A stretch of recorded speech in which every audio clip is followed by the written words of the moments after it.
Las prestigiosas colecciones del Louvre se encuentran repartidas en varios pisos sobre una superficie de exposición que cubre tres alas del complejo. El ala Sully del lado de la Cour Carré, el ala Denon del lado del Sena y el ala Richelieu del lado de la Rue de Rivoli. De los 8 departamentos que componen el patrimonio del Louvre, 3 están dedicados a la antigüedad. Las colecciones poseen obras maestras del arte estatuario oriental, célebres mármoles griegos y romanos, pero también objetos cotidianos como elementos de aseo o vajilla, no solo objetos de arte sino también artesanías. Las civilizaciones del lejano oriente están soberbiamente representadas en la sección de las antigüedades orientales, gracias a los objetos encontrados durante las fructíferas campañas del siglo XIX a Siria e Irak. Los arqueólogos franceses Jacques de Morgan, a quien debemos el descubrimiento del Código de Hammurabi, también conservado en el Louvre, y André Parrot, trajeron a París objetos únicos como las estatuas de Judea o los frisos del palacio de Darío en Susa. Pero la expedición más importante, la que permitió crear el primer museo asirio, fue la de Paul-Émile Botta en Khorsabad, de donde provienen los bellos relieves del palacio de Sargón. La sección de las colecciones egipcias está ligada a los nombres de Napoleón Bonaparte y Jean-François Champollion. Considerado el padre de la egiptología, Champollion supo descifrar la célebre piedra de Rosetta y fue el director del Museo Egipcio del Louvre a partir de 1826. En 1800, la parte de las antigüedades clásicas solo estaba compuesta por las colecciones reales de Francisco I y Luis XIV. Poco tiempo después, con la adquisición de las colecciones Borghese, Albani y Campana, se incorporaron piezas que elevaron el número de esta sección a más de 12.000. A mediados del siglo XIX se inauguró el primer museo griego, que adoptó el orden cronológico para la exhibición de las obras. Nuevas obras de arte como la Venus de Milo o la Dama de Auxerre ingresaron al museo gracias a donaciones o intercambios con otros organismos. Este largo proceso de formación se encuentra en el origen de lo que se transformó en una realidad sin igual para la historia del arte antiguo. 3 extraordinarios museos arqueológicos reunidos en un solo gran museo, que aún hoy está en evolución.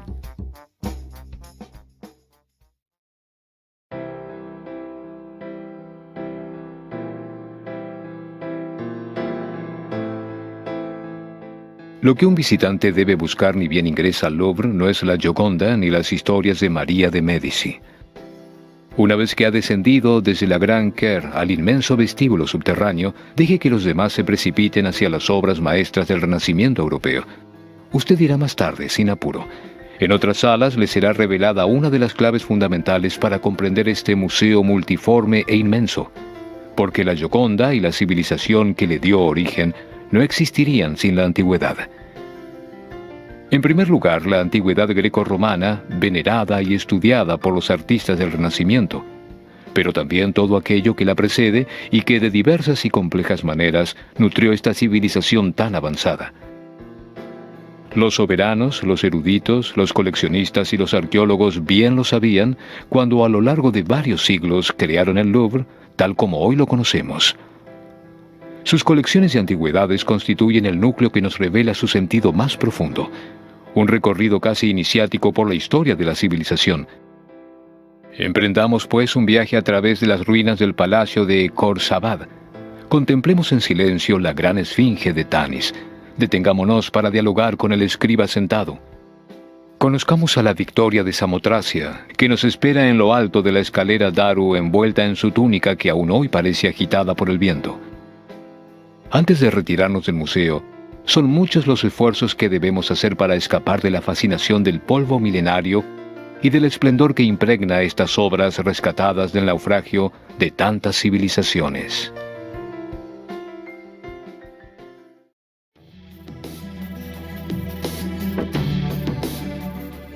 Esta sala, situada en la planta baja del ala Richelieu, reúne las colecciones de antigüedades asirias del Louvre, que en 1847 albergaba un museo asirio.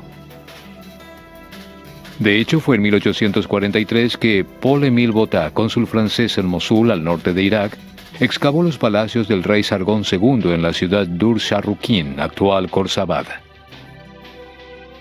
El patio cubierto y muy iluminado del museo recibió el nombre de Kher Khorsabad por la ciudad fundada en el siglo VIII a.C., y alberga los decorados de las paredes del Palacio Real y de una puerta de la ciudad.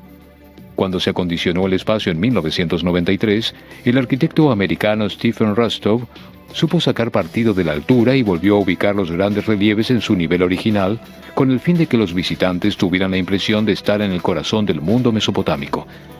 Una estructura moderna destaca en particular los toros alados de 5 patas instalados frente a la tercera puerta de la muralla de Khorsabad, así como los magníficos bajorrelieves que decoraban el palacio del rey y que hoy evocan su construcción.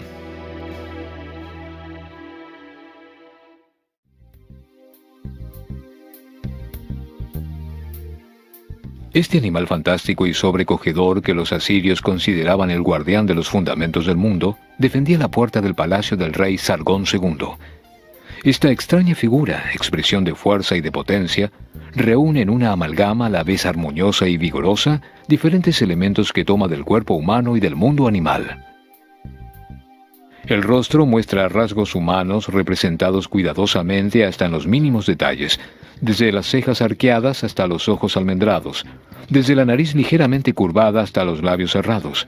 Una larga barba con bucles desciende entre las robustas patas anteriores que se juntan, mientras que una corona reposa sobre su cabeza.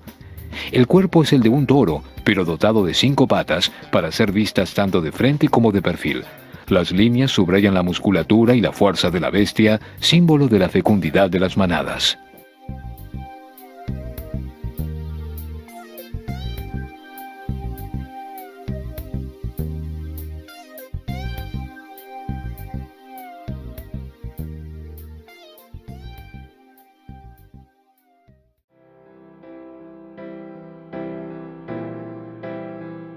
El personaje que se perfila en el centro de este relieve proveniente de la ciudad de Khorsabad es Sargón II, rey de los asirios alrededor del año 700 a.C.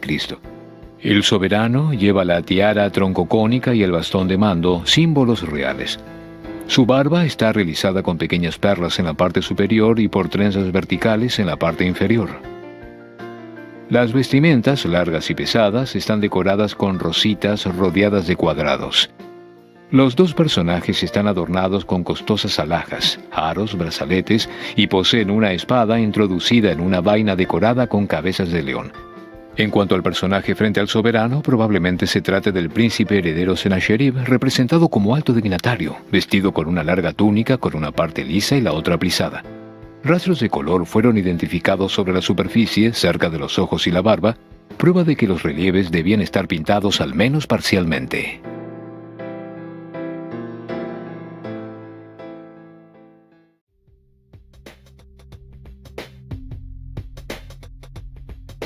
El reino de Sargón II, poderoso rey asirio que vivió hacia el año 700 a.C., era muy vasto. Así lo testimonia el relieve de esta placa. La escena tiene por marco un paisaje de montañas. Esto es de hecho lo que podemos imaginar gracias al procedimiento gráfico de la decoración con escamas, utilizado en el arte oriental para indicar la montaña. Aquí, 28 personajes, el sentido de la lectura va de derecha a izquierda, trabajan en actividades de transporte de una importante y muy preciosa materia prima, la madera proveniente del Líbano. Esta placa forma parte de una serie de 5 relieves. Resulta verosímil que el objetivo buscado al ilustrar este tema dentro del palacio fuera destacar el poder del soberano, incluso en los países lejanos. Por lo general, el transporte de troncos se hacía por vía fluvial, pero en este caso preciso, su despacho se realiza por vía terrestre, con mano de obra reclutada entre los esclavos y los deportados. Los troncos son arrastrados a mano con ayuda de cuerdas.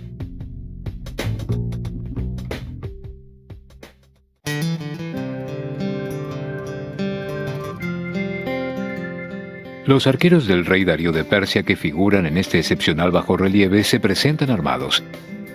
Llevan el carcaj que contiene las flechas suspendido de sus hombros y tienen una larga lanza entre sus manos. Aunque estén representados de perfil, la luz que se refleja sobre los ladrillos vidriados contribuye a dar fuerza y relieve a sus cuerpos.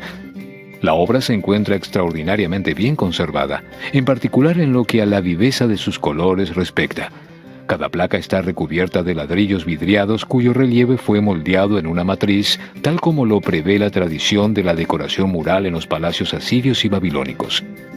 Los personajes del friso, reproducidos en series, están vestidos con ricos atuendos llamados shandis, minuciosamente ornados de motivos típicamente orientales, como rosetas, estrellas o flores de loto. La cabeza adornada con turbantes y diademas. La barba está realizada con pequeñas perlas. El lujo de las decoraciones y las armas de los guerreros recuerdan al visitante la grandeza del rey Darío y la fuerza de su armada.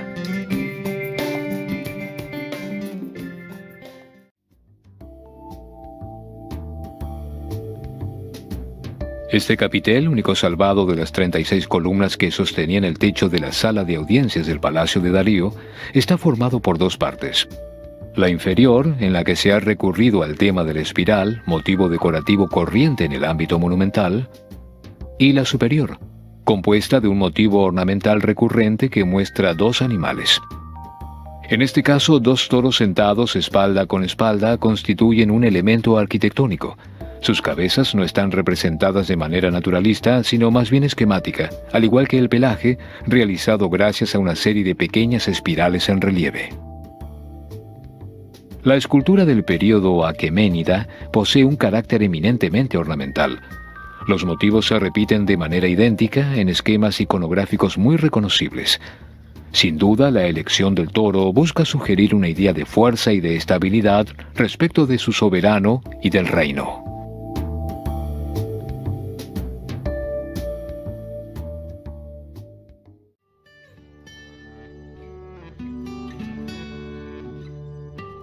Ingresamos ahora en la Galería de Dieu, uno de los tres pabellones internos junto al pabellón Denon y al pabellón Maurienne, construidos por Napoleón III en 1857.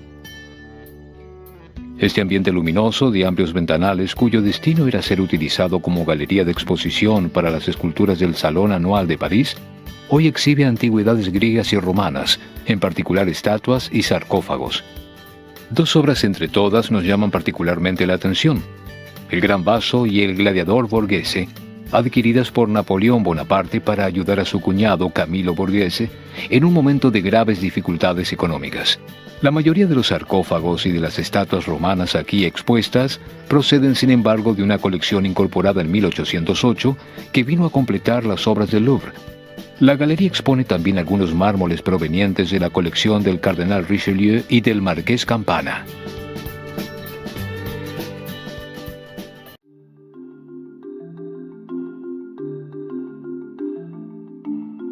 Este sujeto excesivamente calificado de gladiador es de hecho un simple combatiente en postura de defensa.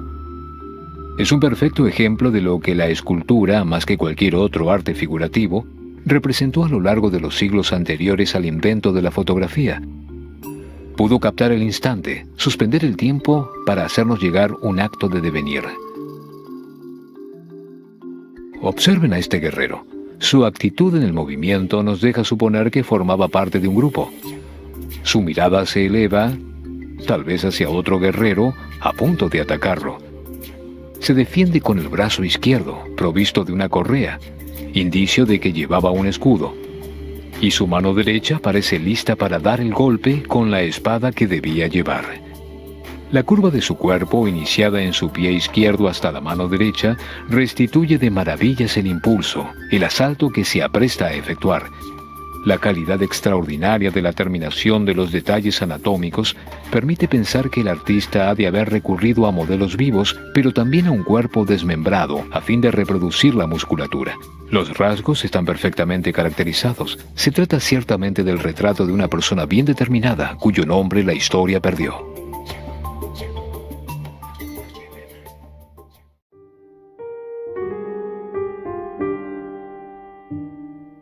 Esta estatua representa al emperador romano Trajano. Las características fisonómicas que encontramos en todos sus retratos no dejan lugar a dudas. Una cara triangular, labios finos y cabellos peinados con un largo flequillo sobre la frente. Está representado de pie. El peso de su cuerpo reposa sobre la pierna derecha. El brazo correspondiente levantado, el cual debe haber tenido una lanza o un cetro, hoy desaparecidos. La intención del artista es evidente: rendir homenaje al emperador en su calidad de conquistador. En efecto, fue bajo su mandato que el imperio conoció su mayor extensión territorial. Sobre el rico decorado de su coraza reconocemos 2 victorias aladas rodeadas de trofeos, de escudos y 2 prisioneros. El artista hace alusión a la sumisión de Dacia, conquistada entre 101 y 106. El emperador lleva sobre su hombro un paludamentum, la capa de los generales romanos. Esta recae alrededor de su brazo en una cascada de apretados pliegues. La composición de esta obra no puede sino hacer referencia a la célebre estatua de Augusto de Prima Porta, que seguramente la inspiró.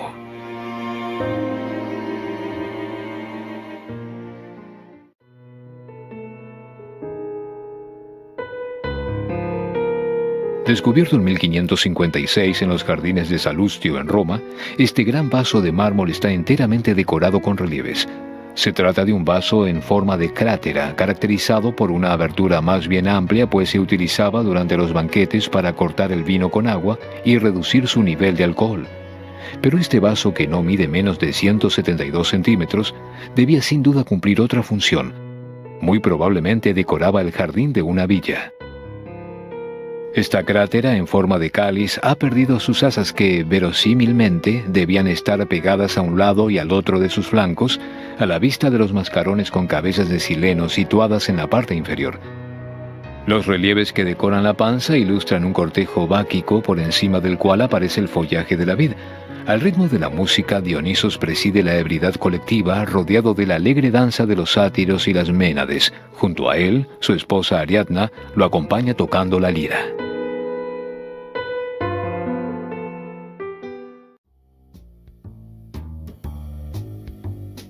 Entremos ahora en la sala de Olimpia, que toma su nombre de algunas metopas expuestas aquí provenientes del templo de Zeus en Olimpia y que datan de mediados del siglo V a.C.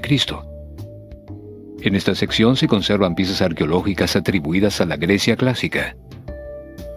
Detengámonos para completar las placas que decoraban la fachada del templo y que ilustran los 12 trabajos de Hércules, el mítico fundador de los Juegos Olímpicos.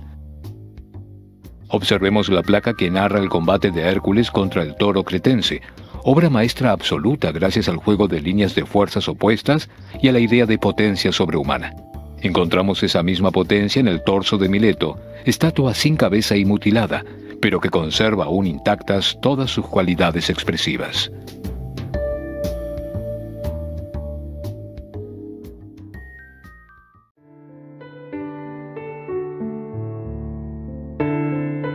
Esta escultura, aún rota, está llena de vida, tanto que parece a punto de avanzar. El movimiento está impreso en el mármol, en el trato de la musculatura, en la ponderación de la curva de la columna vertebral, en la asimetría de los pectorales. El peso del cuerpo reposa sobre la pierna derecha, mientras que adivinamos una ligera flexión de la pierna izquierda.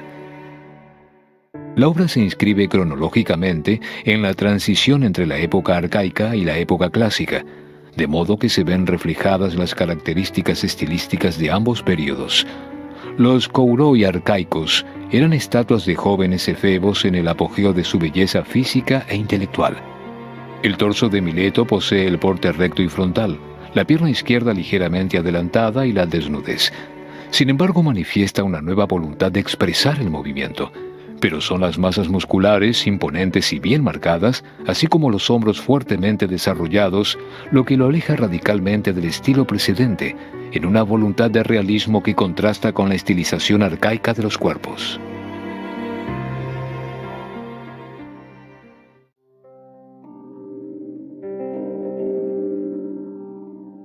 Los protagonistas de esta estela, que nos llegó en forma fragmentaria, son 2 delicados perfiles de rostros femeninos. La ausencia de la parte inferior no permite establecer si los cuerpos estaban representados de pie o sentados. Lo que vemos nos permite, sin embargo, captar la intención de las 2 mujeres. Se intercambian ofrendas y sus manos se entrelazan sutilmente en el centro de la escena. Están vestidas con un pesado peplo de lana y sus cabellos están recogidos sobre la nuca con un secrífalo, una banda de género anudada sobre la oreja que enmarca sus sienes de ondas regulares. Las ofrendas son probablemente objetos simbólicos que no podemos identificar con certeza. Tal vez se trate de flores, algunos creen adivinar astrágalos, otros granadas.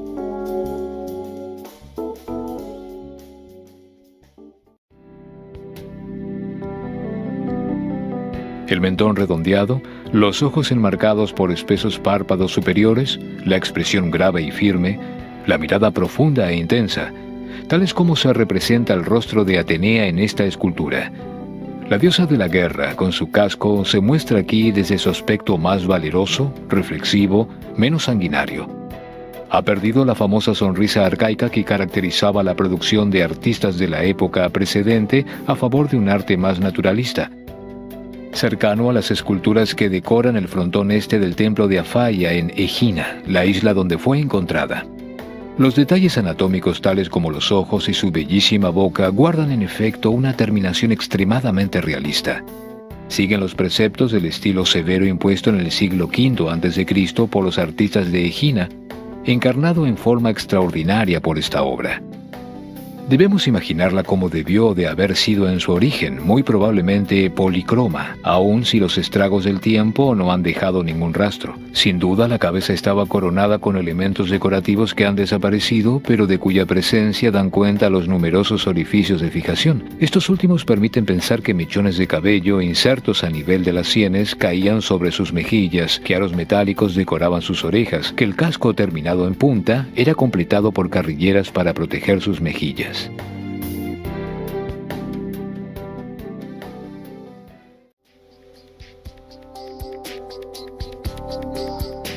En la planta baja del ala de Non se encuentra una sala que alberga obras célebres de la antigüedad griega clásica. Sus paredes están revestidas de mármol y el piso recubierto de una marquetería de mármoles polícromos. En el centro de esta habitación, iluminada por grandes ventanales, un pedestal sostiene la célebre estatua de la diosa Venus, descubierta en 1820 en la isla de Milo y luego donada a Luis XVIII por el marqués de Rivière. Se erige espléndida y mutilada, cual divinidad en un templo. Emblema de la armonía y del encanto femenino, se ofrece al visitante en la belleza expresiva de su rostro y en el movimiento sinuoso de su cuerpo semidesnudo.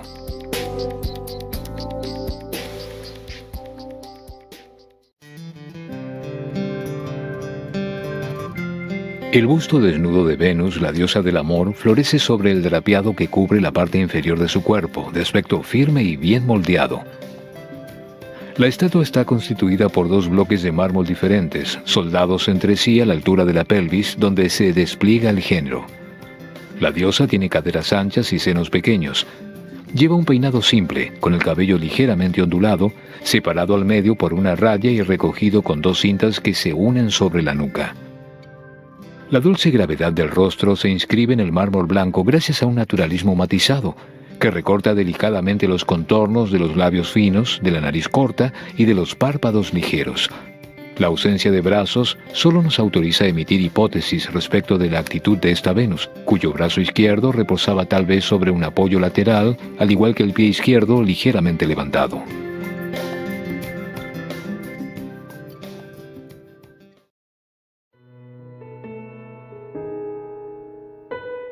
La sala en la que estamos ingresando era, en su origen, una de las grandes salas de baile del palacio.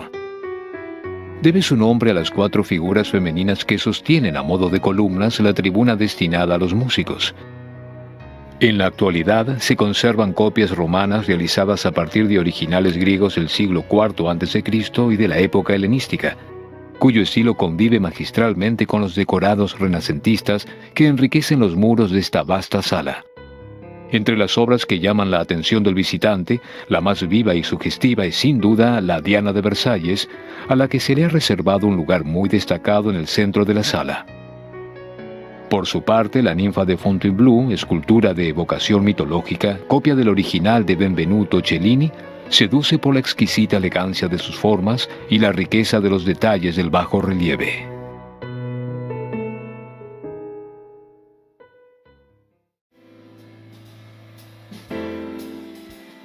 La diosa del amor es sorprendida durante sus abluciones rituales en un momento de intimidad y en una pose definitivamente innovadora.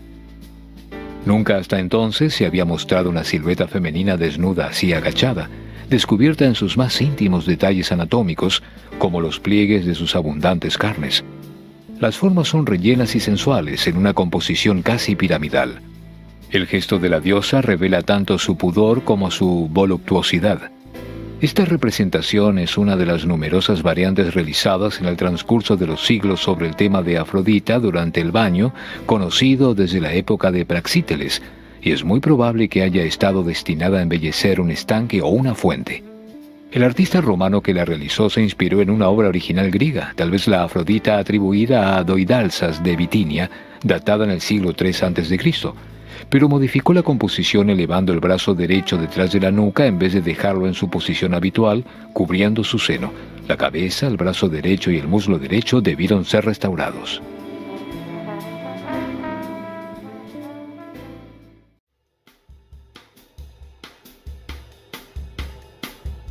Artemisa, diosa de la caza y hermana de Apolo, está representada en movimiento tomando una flecha de su carcaj. Lleva puesta una túnica corta que le permite correr y una capa drapeada con pliegues densos y fluidos. Gira la cabeza hacia la derecha y su mirada se dirige hacia un objeto que la composición no muestra, tal vez una presa más a su medida. Con su mano izquierda, la diosa se toma de los cuernos de un cervatillo de una vivacidad y un naturalismo llamativos. El conjunto de la silueta sugiere un movimiento estremecedor cargado de patos y revela la energía propia de la diosa cazadora. Estamos en presencia de una copia romana cuyo original es griego. Se trata de un bronce atribuido a Leocares, escultor ateniense que vivió en el siglo IV a.C.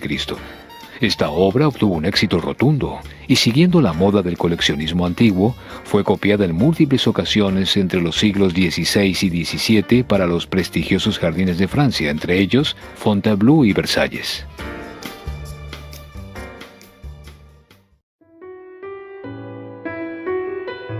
Hermafrodita, el bello hijo de Hermes y Afrodita, fue castigado por los dioses por haber rechazado los acercamientos de una ninfa. Ella fue quien exigió, en efecto, unirse a él para la eternidad, y su deseo le fue concedido. Pasaron a formar un solo ser bisexual. Aquí lo presentan dormido bajo los rasgos de un adolescente en posición recostada, cubierto de un simple manto que se envuelve alrededor de sus piernas y uno de sus brazos. Se trata en este caso de una copia romana inspirada de un bronce original griego. Más tarde el escultor Bernini agregaría un colchón y un almohadón. La visión de este adolescente dormido crea en el observador un sentimiento de profunda extrañeza. Dos elementos antitéticos conviven en el seno del mismo cuerpo. Con un cambio en el punto de vista, se pasa de una femineidad elogiosa a un sorprendente ser andrógino. Toda la obra está impregnada de este sentido de contraste. El sueño es profundo y sereno, pero a la vez perturbado e inquieto. El cuerpo se abandona, pero su curva deja suponer que el sujeto extendido sobre el vientre se encuentra a punto de darse vuelta. Un ángulo muestra la redondez de sus glúteos, los hoyuelos debajo de su cintura, los hombros menudos y la quietud inherente al reposo, mientras que el otro expone un conjunto de rasgos masculinos. El rostro mismo es ambiguo, mezclando un carácter viril y una boca sensualmente femenina. Entre los que la tradición nos ha legado, el peinado es, por cierto, uno de los más delicadamente trabajados, bucles y trenzas cosidas.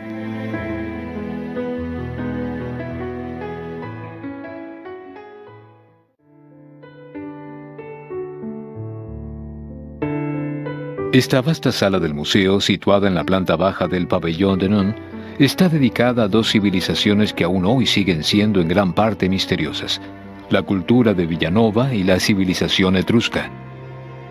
Si nuestros conocimientos acerca de la cultura villanoviana son escasos, sabemos algo más acerca del modo de vida de los etruscos gracias a numerosos descubrimientos que permitieron a los arqueólogos realizar un bosquejo bastante exacto de las costumbres de este pueblo.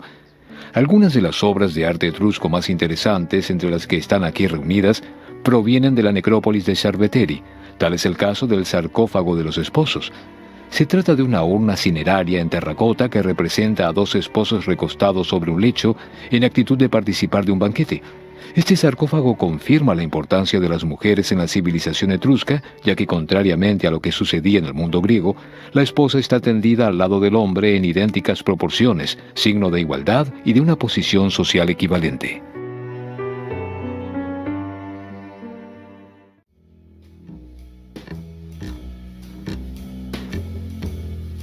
Una pareja de difuntos perteneciente a una rica familia etrusca está representada aquí recostada sobre un lecho con el torso levantado como si participara de un banquete fúnebre. La posición de los esposos descentra el equilibrio de la composición hacia la derecha, acentúa la presencia física de los torsos y atenúa la de las piernas, que disminuye progresivamente hasta los pies de la cama, donde reposan los pies desnudos del personaje masculino, protegidos por delicados zapatos en punta en el caso de su compañera. Delgadas hojas de arcilla recubren el conjunto. El cabello de la mujer recae sobre sus hombros como finos cordones graciosamente retorcidos. Cada detalle da prueba de un realismo extremo. Las manos están dispuestas armoniosamente en un juego recíproco de gestos envolventes, capaces de retener la atención del espectador atraído por la serenidad de los esposos.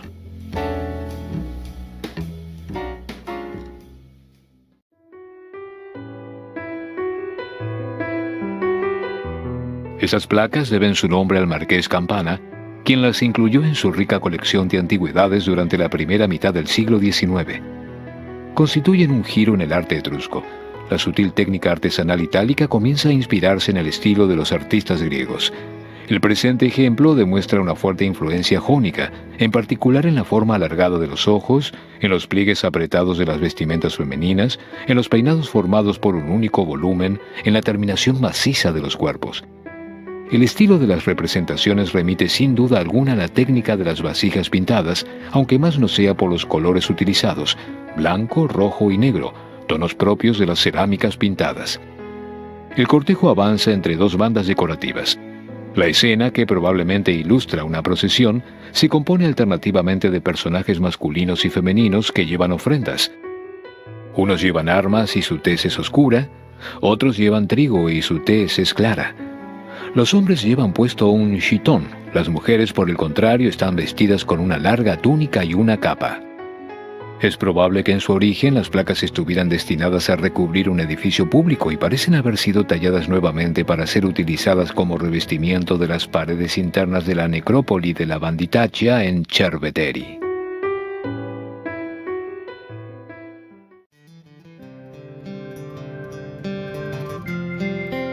La escalera monumental del Ala de Non, que comunica la planta baja con el primer piso, es obra del arquitecto Héctor Lefoil, quien la construyó por encargo de Napoleón III. Su realización exigió varios años hasta que en 1883 fue finalmente emplazada en la cumbre del primer descanso, la estatua que representa a la diosa de la victoria, recientemente llegada a Francia desde la isla griega de Samotracia. Desde lo alto de la escalera, la Victoria parece desafiar el espacio. Todo visitante dispuesto a subir los escalones no puede dejar de sentirse impresionado por el hálito de libertad y de movimiento que emana de esta escultura acéfala desprovista de brazos, cuya vestimenta presenta un drapeado fluido, a veces pegado al cuerpo y que otras pareciera flotar bajo el soplo del viento.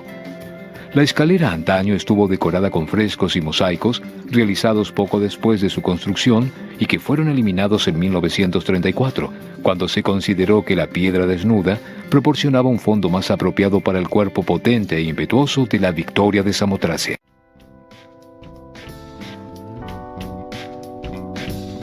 La imagen imponente de Nike, diosa griega de la victoria, se yergue en el extremo de la proa imaginaria de un navío de guerra, representada bajo la forma de mujer alada. Sin brazos ni cabeza, la estatua se descadera ligeramente hacia la izquierda, mientras que el busto se orienta en sentido contrario, de manera que confiere una impresión de movimiento al eje de simetría. Al movimiento contrastado entre las piernas y el tronco corresponde el del vestido, que tanto se adhiere al cuerpo como se despega de él para flotar al viento. El ligero chitón apretado en el pecho crea finos pliegues en el vestido, por debajo del cual se insinúan las generosas formas de un cuerpo femenino, modelado por el juego de luces y sombras. Una capa se desliza por la espalda de la diosa y desciende por su pierna derecha hasta los pies. La otra falda, inflada por el viento, moldea su cuerpo y golpea impetuosamente sus piernas, drapeándose en pequeños pliegues apretados a ritmo zigzagueante, para terminar encabalgándose en la parte inferior. El escultor anónimo deja que el viento de Samotracia envuelva esta figura divina y grandiosa, cuyo dinamismo estaba rematado por una cabeza girada hacia la izquierda, lo que transmite al observador la sensación de una perfecta armonía entre la estatua y la atmósfera.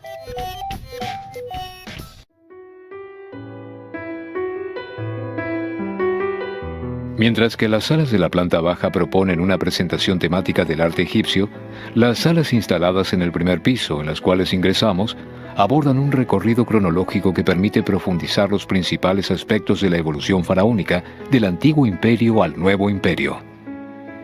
Los testimonios surgidos de esta época abarcan esencialmente monumentos y mobiliario funerario, pero también podemos observar papiros antiguos, muchos de los cuales son extremadamente preciosos y están muy bien conservados. Algunas de las piezas arqueológicas expuestas aquí son auténticas obras maestras. Tal es el caso de las estatuas de los esposos Sepa y Nesa y el célebre escriba sentado, que muestran, aunque las obras fueron realizadas de acuerdo con criterios tradicionales, una extraordinaria intensidad de movimiento y vivacidad en los colores. En cambio, la pequeña estatua en marfil que representa a un joven desnudo resulta extremadamente realista con su insistencia en detalles como el ombligo y el vientre redondeado.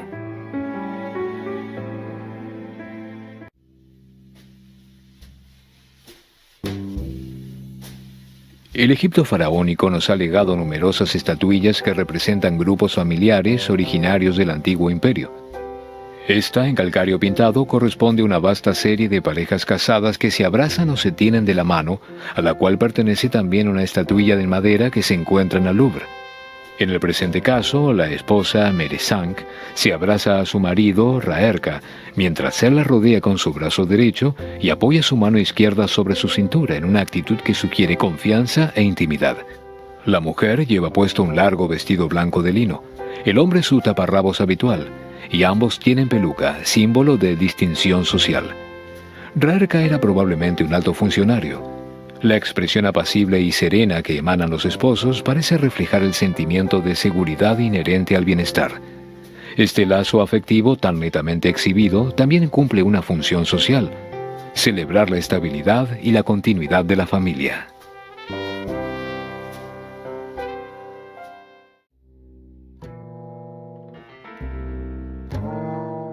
Esta estatua, considerada como una de las obras maestras más importantes de la estatuaria egipcia de todos los tiempos, representa a un funcionario del faraón en la más noble de sus funciones, la de escriba. Está sentado en el suelo, con las piernas cruzadas, escribiendo sobre un papiro desplegado en su regazo. La figura es rigurosamente frontal, como si conservara el recuerdo de la forma geométrica en función de la cual el bloque de origen fue atacado. Esta característica corresponde a una necesidad de equilibrio de la composición y de la claridad de la narración propias a la estatuaria egipcia. La cabeza ofrece un modelo liso y firme, mientras que los detalles del rostro, la mirada fija, la nariz recta, los labios apretados, traducen la seriedad y la determinación del hombre. La intensidad de su realismo es llamativa. Los ojos incrustados de piedras duras otorgan mayor vitalidad a la mirada, y la mano derecha, lista para escribir, está reproducida con gran verosimilitud.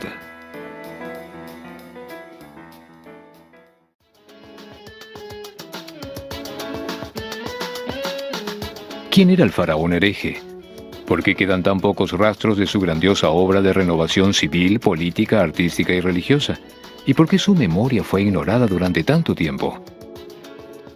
Esta sala nos ofrece la posibilidad de descubrirlo. En realidad, Amenofis IV o Akenatón, rey reformador, poeta místico y creador de una nueva religión monoteísta consagrada al culto de Atón, el disco solar, fue un gran faraón. En absoluto contraste con el politeísmo de los sacerdotes de Amón, proclamó Dios único a Atón, símbolo y fuente de la vida misma. En su honor cambió su propio nombre por el de Akenatón e hizo edificar en Tebas un templo inmenso construido a cielo abierto consagrado al dios. De este templo proviene precisamente el espléndido fragmento del busto colosal del soberano, conservado en esta sala y representado con un realismo insólito. Junto al faraón hay piezas que evocan también a su bellísima esposa Nefertiti, quien siempre animaba y apoyaba a su marido en sus elecciones de reformas. Luego de la muerte del faraón, los sacerdotes retomaron el poder, restauraron el culto de Amón, restablecieron las antiguas tradiciones e hicieron todo lo posible para que las obras y el nombre de Akenatón fueran borrados de la historia.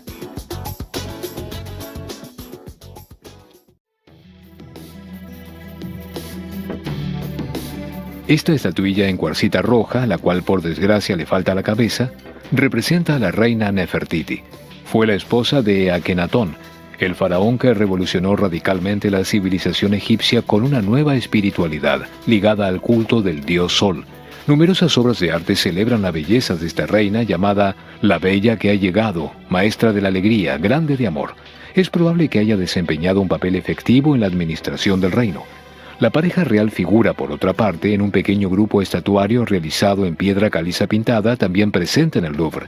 En esta estatuilla, la silueta radiante de la reina se luce por el vestido transparente que moldea su cuerpo y el brazo izquierdo con pequeños pliegues, y deja el hombro derecho maliciosamente al descubierto. Las formas del cuerpo han sido plasmadas con realismo. El artista supo, gracias a su talento, otorgarle a la piedra la consistencia mullida de la carne.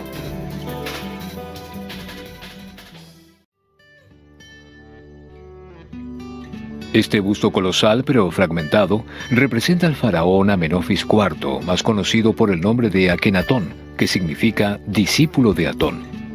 En efecto, hacia 1350 a.C., este faraón promovió una revolución religiosa que reemplazó el politeísmo tradicional por el culto de un único dios, el dios Sol, Atón. Este retrato proviene justamente del gran santuario erigido en honor a Atón en Karnak. Formaba parte de una estatua pilar situada en la muralla del templo. Los rasgos del rostro están muy alejados de la imagen estereotipada que caracterizaba a los soberanos anteriores: la cara oval con mandíbula alargada, los ojos rasgados y los labios carnosos reflejan un nuevo estilo. Por otra parte, se obtenía un efecto de naturalidad retocando la piedra con color. Aún se perciben los rastros del rojo sobre los labios y la barba. Las insignias de poder, el cetro y el flagellum, están cruzados sobre el pecho decorado, al igual que la muñeca, con pequeños bloques en relieve donde están inscritos los nombres del dios Atón.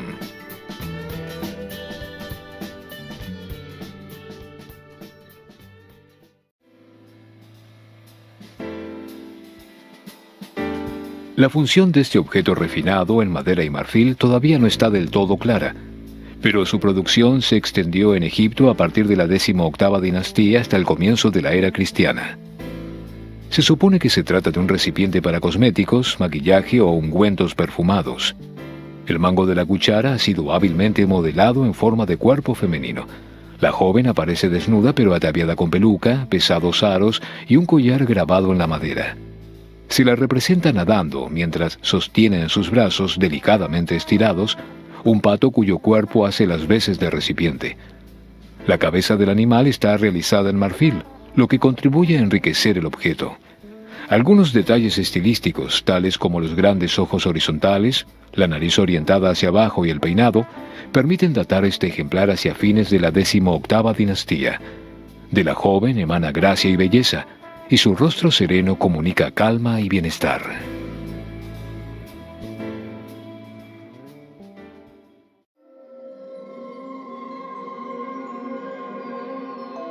El faraón Akenatón, que reinó alrededor de 1300 a.C., está representado junto a su compañera Nefertiti. Los esposos avanzan de la mano con orgullo y serenidad. Ambos visten elegantes trajes de lino, con pliegues apretados, siguiendo la moda egipcia. Llevan el alto tocado real, así como un espléndido y pesado collar pintado de vivos colores, que da cuenta de la variedad de materiales preciosos utilizados, tales como lapislázuli y turquesa. Estas dos figuras encarnan el conjunto de cánones definidos por la revolución artística y religiosa que instituyó el faraón durante su reinado. La obra se caracteriza por un realismo exasperado, un sentido nuevo de dinamismo y la estilización de los defectos físicos: el cuello tendido hacia adelante, la cabeza levantada, los hombros estrechos y el tórax corto. Notamos también una ligera gordura y se insinúa la redondez de las caderas y los muslos en ambos personajes.